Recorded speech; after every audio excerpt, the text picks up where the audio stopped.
UP में होने वाले उपचुनाव की तारीखों का ऐलान हो गया है। सभी राजनीतिक दल अपनी कमर कस चुके हैं और मैदान में भी उतर रहे हैं, लेकिन अभी तक भारतीय जनता पार्टी ने कानपुर की सीसामऊ सीट, जो कि सबसे हॉट सीट कही जाती है, सीट पर अपने प्रत्याशी की घोषणा नहीं की है।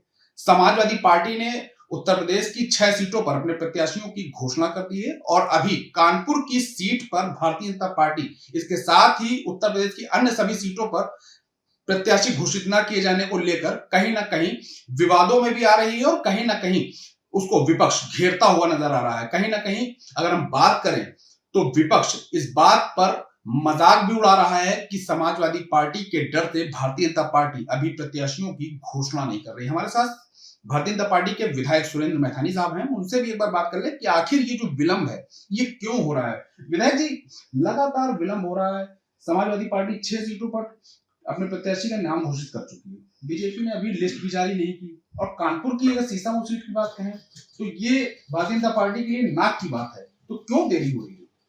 हाँ, देखिए, पूरे देश में हम अकेले ऐसे कैडर बेस्ड पार्टी हैं जो किसी भी चुनाव को चुनौती नहीं मानते, परंतु प्रत्येक चुनाव को चुनौती के रूप में लेते। ये हमारी कार्य पद्धति है और हम कमल के फूल को ही अपना प्रत्याशी मानते हैं और उस पर निमित्त मात्र कोई व्यक्ति बैठ सकता है। जैसे मैं भी चुनाव लड़ा, जब मुझे टिकट मिला तो जिस दिन नामांकन का लास्ट दिन था उसके एक दिन पहले मुझे टिकट मिला।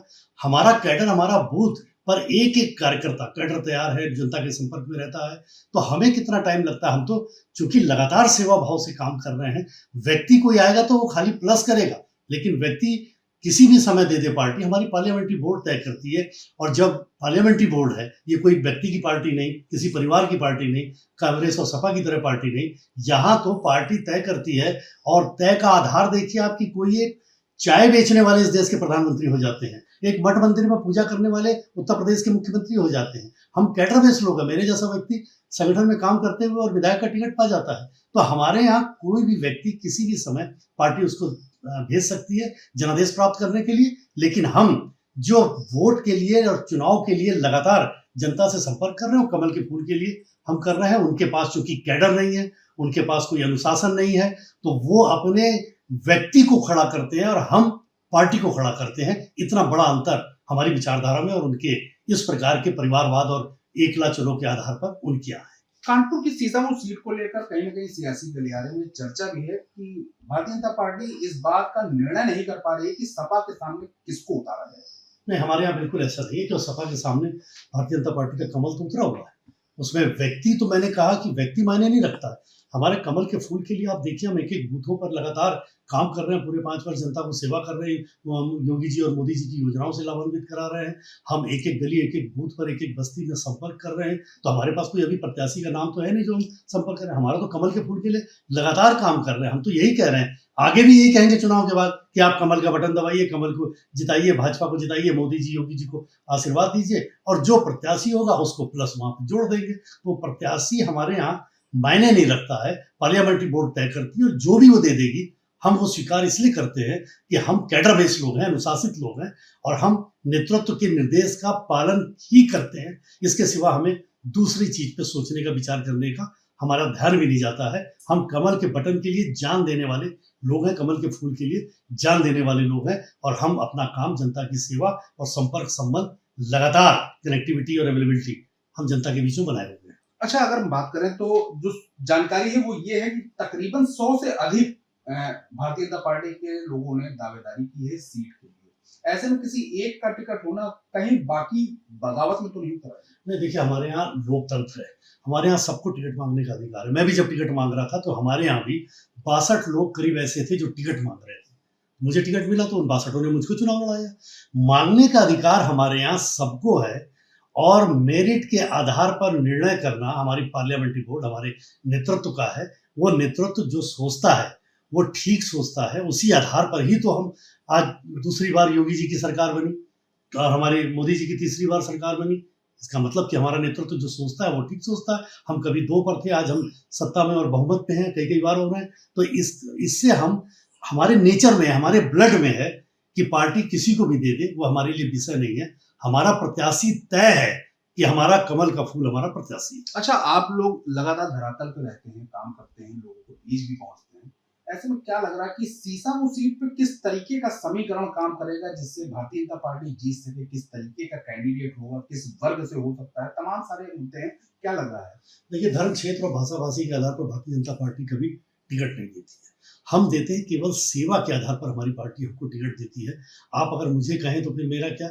आप देखिए किस प्रकार से एक-एक कार्यकर्ताओं को उठा के जब मोदी जी को उन्होंने प्रधानमंत्री पद के लिए घोषित किया तो क्या क्या सोच के किया? यही तो किया कि भाई एक कार्यकर्ता जो जमीन से निकल कर के आए, जिन्होंने गुजरात भी चलाया, अनुभव के आधार पर, काम के आधार पर, सेवा के आधार पर, समर्पण के आधार पर, अपनी विचारधारा को आगे बढ़ाने के आधार पर, लोगों को जोड़ने के आधार पर, प्रेम और स्नेह से पार्टी को चलाने और पार्टी के निर्देश का पालन करने के आधार पर पार्टी टिकट देती है। और उसी आधार पर हम जनता के बीच सेवा करते हुए मोदी जी और योगी जी की जो योजनाओं से हम उनको लगातार लाभान्वित कराते हैं, उस आधार पर जनता चूंकि पिछले इतने समय से समाजवादी पार्टी को झेल रही है, उसने देख लिया कि डबल इंजन की सरकार है, मोदी जी और योगी जी, इनको अगर हम जिताएंगे तो जो हम अभी तक वंचित रह गए हैं, वहाँ बहुत सारे ऐसे क्षेत्र हैं जहाँ पर क्षेत्र और भाषा भाषी के आधार पर डेवलपमेंट छोड़ दिया गया, वंचित रख दिया गया। तो ऐसे शोषित, पीड़ित, वंचित सारा वर्ग भारतीय जनता पार्टी को देख करके मान रहा है कि हम आशीर्वाद मोदी जी और योगी जी को दे दें तो हमारे क्षेत्र का विकास होगा।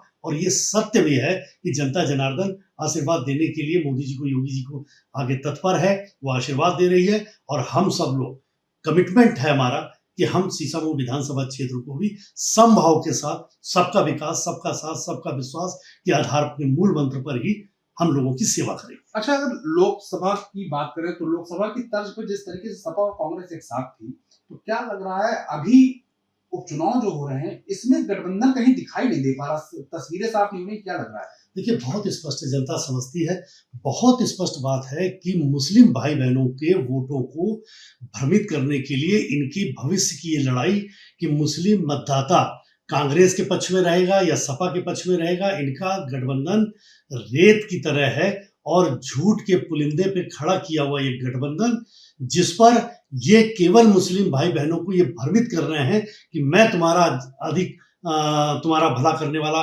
पार्टी हूं।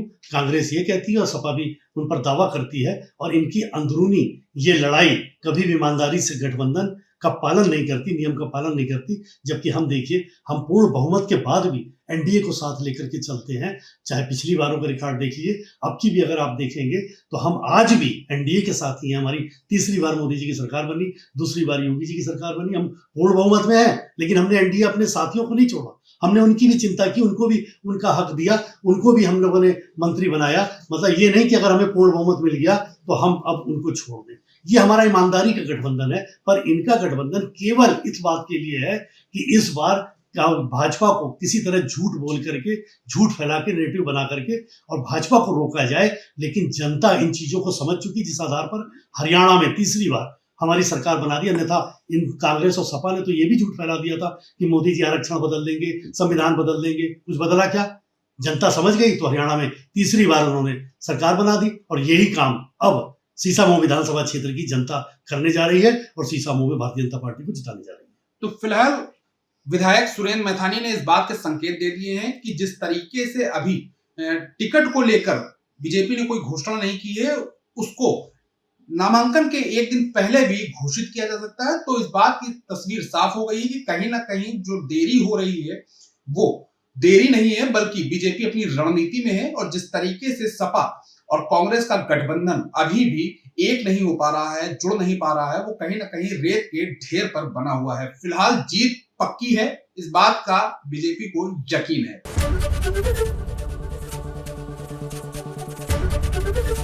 एबीपी गंगा, खबर आपकी, जुबान आपकी।